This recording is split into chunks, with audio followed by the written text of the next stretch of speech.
In the heart of the 14th century, a legend was born from the golden sands of West Africa.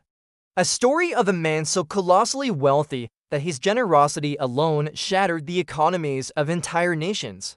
This is the story of Mansa Musa, the richest individual to have ever lived, and his journey that redefined the meaning of wealth and power. Imagine a caravan stretching beyond the horizon, a river of humanity and gold flowing across the vast, unforgiving Sahara. In an era where Europe was plagued by famine and war, the Mali Empire was a beacon of prosperity, built on mountains of gold and pillars of salt. At its helm was a man whose name would echo through eternity, Mansa Musa, the 10th Mansa, or King of Kings. Born around 1280, Musa Keita inherited an empire already rich, but his ambition was to make it legendary. While the rest of the world saw Africa as a continent of mystery, Mansa Musa presided over a sophisticated civilization. His capital, Timbuktu, was not just a trading post but a vibrant center of intellect and faith, home to grand mosques, sprawling libraries, and some of the greatest scholars of the age. Mali wasn't just wealthy in gold, it was rich in knowledge, culture, and influence. But the world was about to witness the true scale of its emperor's fortune. In the year 1324, Mansa Musa embarked on the Hajj, the sacred pilgrimage to Mecca, a journey required of every able-bodied Muslim. But this was no ordinary pilgrimage. This was a procession of unprecedented scale and opulence, a demonstration of power so immense it would be talked about for centuries. An entourage of 60,000 people followed him, from soldiers and officials to entertainers and servants. 12,000 attendants, each draped in the finest Persian silk and carrying a solid gold staff, marched ahead of their king. Behind them, a train of 100 camels, each laden with over 100 kilograms of pure gold dust and bars, swayed through the desert. This wasn't just a spiritual journey, it was a statement.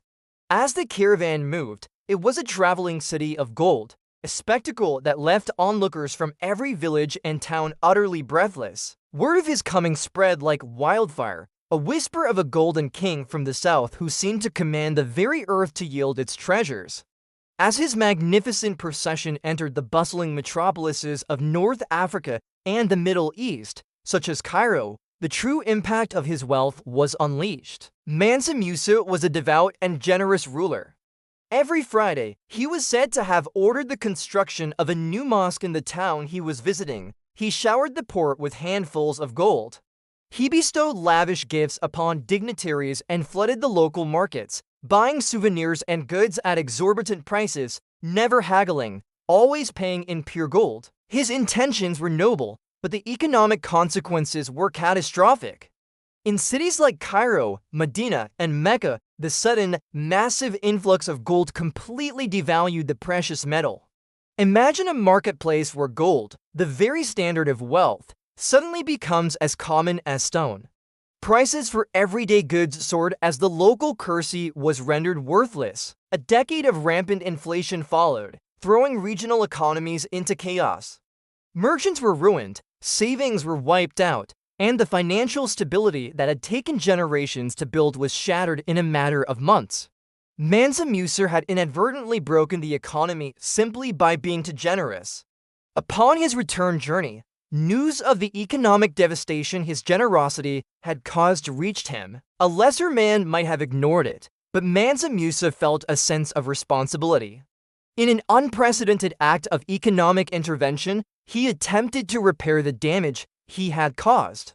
He borrowed back all the gold he could from the merchants and moneylenders of Cairo at an incredibly high rate of interest. This was the first and perhaps only time in history that one man single-handedly tried to manage the gold market of an entire region.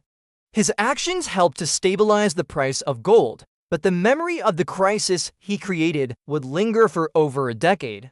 His pilgrimage, while economically disruptive, had a profound and lasting impact that extended far beyond monetary value. It put Mali and its king on the world map, quite literally. European cartographers, hearing tales of the Golden King, began to depict Mansa Musa on their maps, often showing him seated on a throne, holding a golden nugget. He had announced the Mali Empire as a global power. Back home, he channeled his immense wealth into an architectural and cultural renaissance. He brought back with him the most brilliant minds of the Islamic world, architects, scholars, and poets. He commissioned the construction of legendary mosques, like the Jingerber Mosque in Timbuktu, which still stands today as a testament to his vision. He transformed his capital into the intellectual epicenter of Africa, founding universities and libraries that attracted students and academics from across the globe. Under his rule, Timbuktu became a legendary city of learning, its name synonymous with the remote and wondrous place of incredible knowledge. Mansa Musa's legacy is complex. He was a man of immense faith and boundless generosity, but also one whose wealth was so great it could destabilize nations. He built an empire of knowledge on a foundation of gold, turning his kingdom into a cradle of civilization. He showed the world the staggering wealth of Africa and left behind monuments that continue to inspire awe. His story forces us to ponder a timeless question: what is the true nature of wealth?